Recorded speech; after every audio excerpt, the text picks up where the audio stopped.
the clock all the way down. They're bleeding it right down to half a minute. 2nd and goal. Baldwin sets up on the left. Play clock at 5. Pass is intercepted at the goal line by Malcolm Butler. Unreal. Malcolm Butler, who almost made the phenomenal play that wound up in Percy's arms. There are flags on the field for a celebration. Amazing. Butler, a rookie free agent out of West Alabama.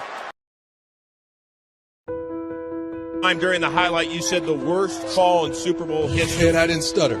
That was the worst play call in Super Bowl history. Then the second demotion, that was the worst decision by a quarterback. You have Marshawn Lynch in the backfield. According to these players and this team, as great as they are, our identity is about the Legion of Boom, our physicality, Marshawn Lynch. That's who we are. So in the end, you're Pete Carroll. You went against who you are. And I'm sorry, but I can't believe the call. Me neither. I cannot believe the call. You've got Marshawn Lynch in the backfield. You've got a guy that's been borderline unstoppable in this part of the field. I can't believe the call.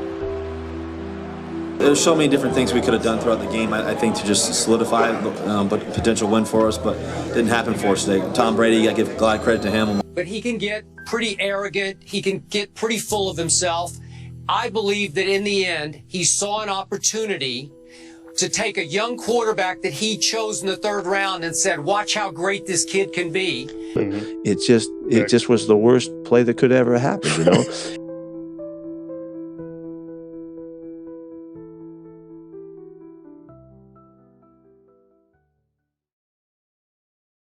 February 1st, 2015, Super Bowl 49 in Phoenix, Arizona, the site of one of the greatest Super Bowls of all time and one of the most infamous plays in the history of the National Football League. That pick. But how much does anyone actually remember about that infamous Super Bowl? Tell me this, who was the intended receiver for the infamous Malcolm Butler interception?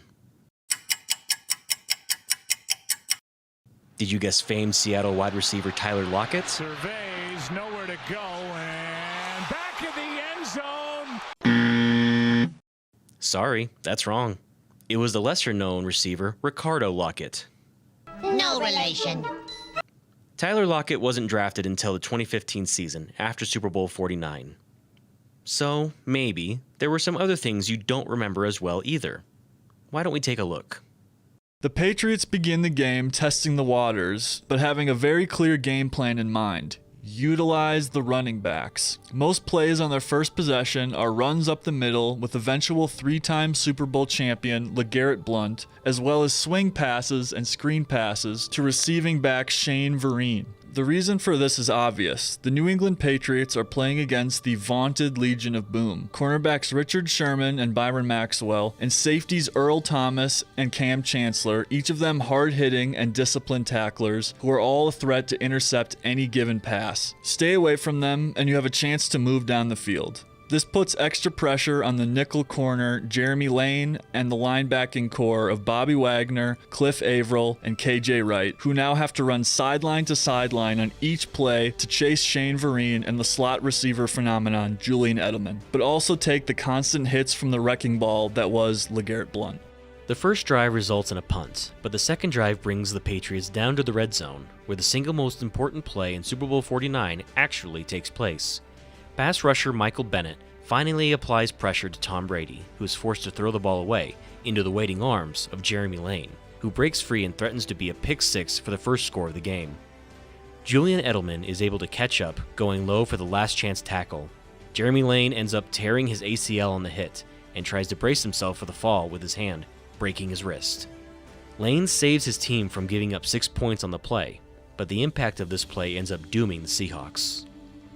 On the first play of the Patriots' next possession following the injury, Jeremy Lane is replaced in the nickel by inexperienced defensive player number 27, Thorold Simon. Tom Brady and the Patriots target him immediately, running a screen to Danny Amendola in motion directly to Simon's side.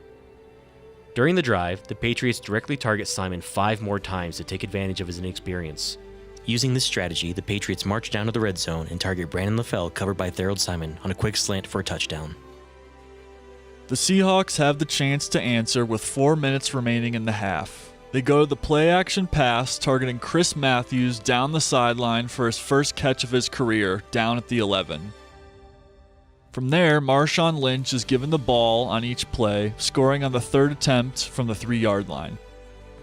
When the Patriots spot Simon back on the field during their next possession, they go right back at him, running a jet sweep with Julian Edelman exploiting Simon, who can't shed his block. It results in a first down when Brady forces Cliff Averill to jump off sides. The Patriots have continued with the spread look ever since Simon got back onto the field, and easily get back to the red zone, exploiting a one-on-one matchup with Rob Gronkowski against linebacker KJ Wright for a touchdown. The Seahawks make an offensive adjustment on the following possession, substituting in Robert Turbin at running back, who immediately hits a 13-yard run, the longest rushing play for the Seahawks so far. The following play, Russell Wilson tops that with a 15-yard rush on a read option play, juking Pro Bowler Jamie Collins.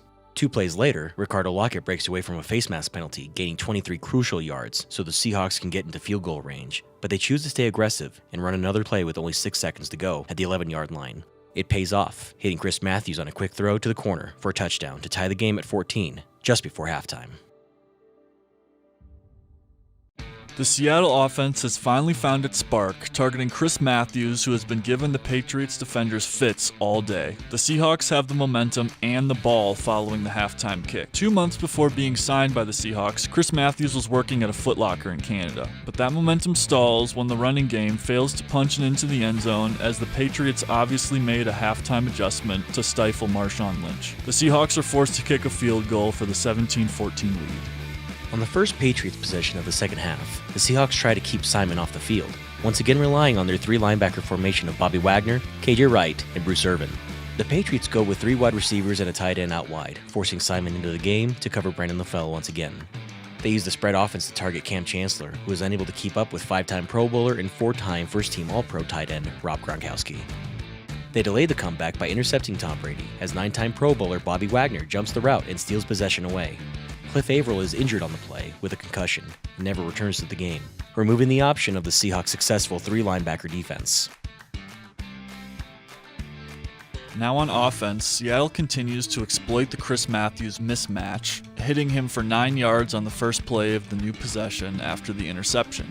A few plays later, Marshawn Lynch with open space runs for a first down to the 4-yard line, but his next run attempt in short yardage gains only a yard. The Patriots' strategy is holding Marshawn Lynch at bay. Now on the 3-yard line, Russell Wilson uses play action, his most effective weapon in the game, causing the defense to overcommit to Marshawn Lynch, leaving Doug Baldwin Jr. wide open on the right side of the end zone for a touchdown and his first catch of the game. At this point in history, no team had ever overcome a 10-point deficit in the Super Bowl and won. Thorold Simon is forced back into service to start the next Patriots possession with Cliff Averill injured. Brady targets him immediately as Julian Edelman, with his superior route running, makes several yards of space between them down the left sideline for 17 yards. Brady targets Thorold Simon on the next play, but overthrows his receiver Brandon LaFell on the left sideline. In what could be one of the most consequential plays of the game, linebacker Bruce Irvin, instead of sacking Brady and likely causing a fumble, bafflingly stops his pass rush for the left tackle beat, allowing Tom Brady to complete to Julian Edelman for 11 yards. Luckily for the Seahawks, the Patriots are forced to punt after a miscommunication with Simon pushed a free safety. After the punt, Wilson goes right back to the play-action game, going deep to Ricardo Lockett at the 45-yard line. This is where the Super Bowl changes entirely. Offensive coordinator Darrell Bevell, for whatever reason, abandons the play-action game entirely and converts Russell Wilson to a pure pocket passer. Chris Matthews is not targeted on any of these plays, and the Seahawks are forced to punt, leaving all wondering about the possibilities of the would-be sack fumble just a few plays earlier. The Patriots go 3 and out on their next possession, now in the 4th quarter, with time quickly running out. When the Seahawks regain the ball, Chris Matthews is still not on the field, and the Seahawks stay in the empty set. Nobody in the backfield to pick up a pass rusher, and nobody to run play action with. Russell Wilson is sacked, and the Seahawks go 3 and out, with their momentum stalling. The Patriots have the ball back with 12:10 remaining in the game, and Tom Brady is sacked staring down Brandon LaFell, covered by Harold Simon. Brady recovers and picks on Simon once again. Shane Vereen takes a screen pass for a first down. 3-time All-Pro and 7-time Pro Bowler Earl Thomas hits Vereen out of bounds, causing a 15-yard late hit penalty. Tom Brady goes straight back to Simon, and for the first time in the entire game, Simon breaks up what would have been a touchdown pass intended for Brandon LaFell. LaFell gets away with offensive pass interference, his hand on Simon's left bicep, keeping him from catching what would have been another interception. It is not called by the referees, and the Patriots continue their drive. Brady uses play action, combined with Julian Edelman's route running, to cause Harold Simon to bite and slip on the fake, leaving Edelman open. Edelman, however, drops an easy touchdown pass, as Tom Brady overthrew him. Amendola scores on the following play, covered by Earl Thomas, who is completely boxed out on the play. The Seahawks receive the kickoff, and Chris Matthews finally returns to the offense. He is, however, not targeted. Instead, Malcolm Butler trips Ricardo Lockett on what should have been a first down catch.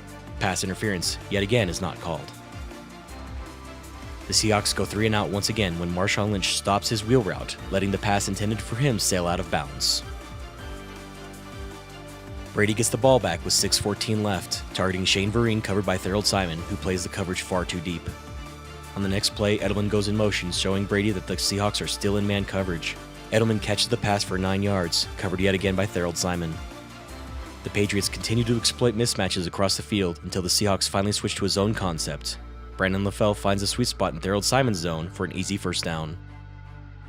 2 plays later, the Patriots run the exact same route as the previous drive, but this time Brady doesn't even bother faking the play action, staring Edelman down the entire time. Edelman jukes Harold Simon once again, this time catching the go-ahead touchdown pass.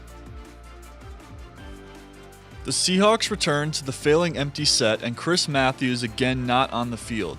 This time, Lynch continues his route and catches the ball for a first down at the 49-yard line. The Seahawks stay committed to the spread offense and keep their drive alive with a clutch third down throw to Ricardo Lockett, and then to Jermaine Kearse in what should have been the play of the game. The play is immediately compared to the David Tyree helmet catch, the most famous catch in Super Bowl history, also against the Patriots. Fans begin to feel that fate is about to intervene on behalf of the Seahawks.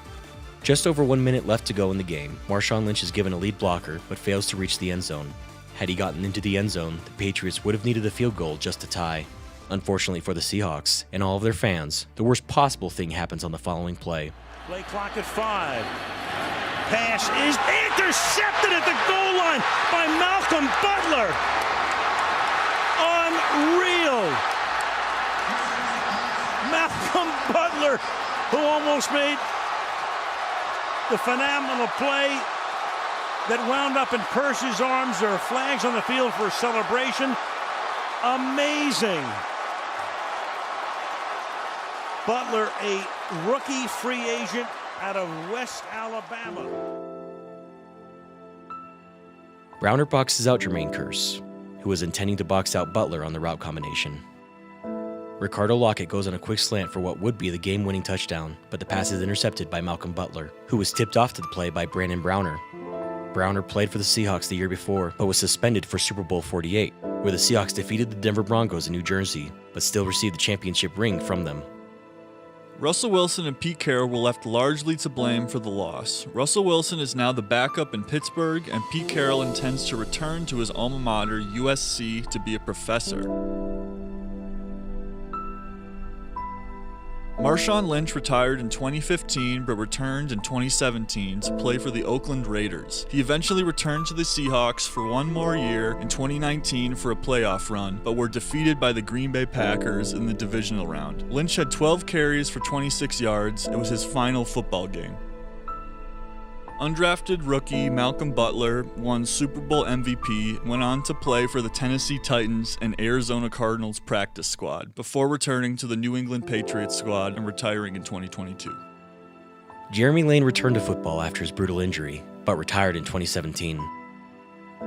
Ricardo Lockett never had the chance to redeem himself, as on November 1st, 2015, he was tragically injured on an illegal blindside block by Dallas Cowboys safety Jeff Heath on a routine special teams play, breaking his neck and nearly ending his life.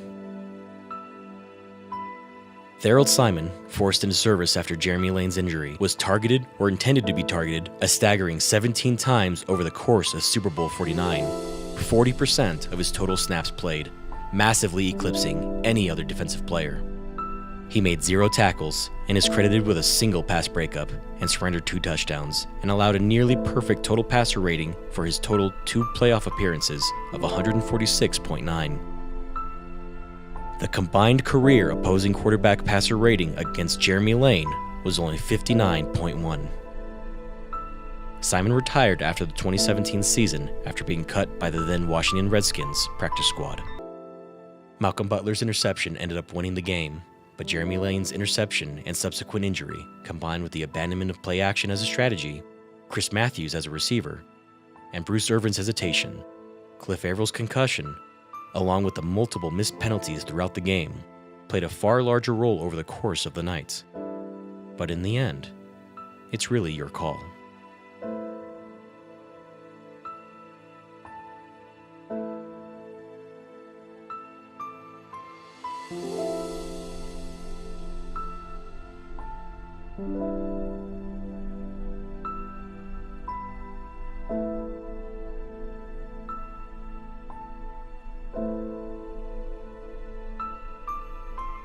you.